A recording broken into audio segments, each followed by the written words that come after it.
Wakazi, wafanyikazi na familia zilizoathirika kufuatia operesheni za jeshi la Uingereza nchini Kenya maarufu kama BATUK wamewasilisha rasmi ombi lao mbele ya Bunge la Kitaifa.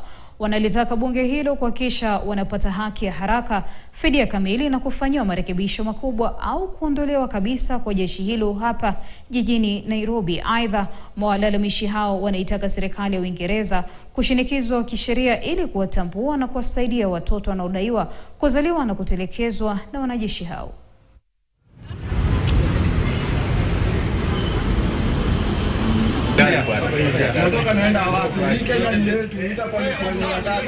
Kina mama, wasichana wetu waliodhulumiwa na askari wa British Army watapata haki, watapata compensation.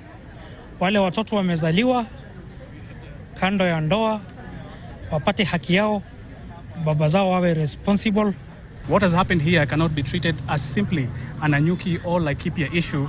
It is a national issue that cuts across generations, communities, and regions. Young Kenyans are watching, and we are asking a very simple question. Does justice apply equally to everyone on Kenyan soil?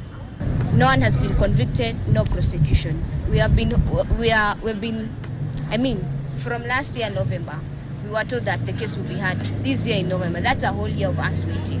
Yet the case even is in the lower court, that is the magistrate court. I'm like, how long are we going to wait? Mali imefika, sijui kama ni wakili wetu ama ni wabunge wetu, they don't do the follow up. Waone vile hao watoto watapata privilege kama wale watoto wa BATUK. Privilege ya masomo, privilege ya madawa na yote ya visa na kila kitu ya huko Uingereza.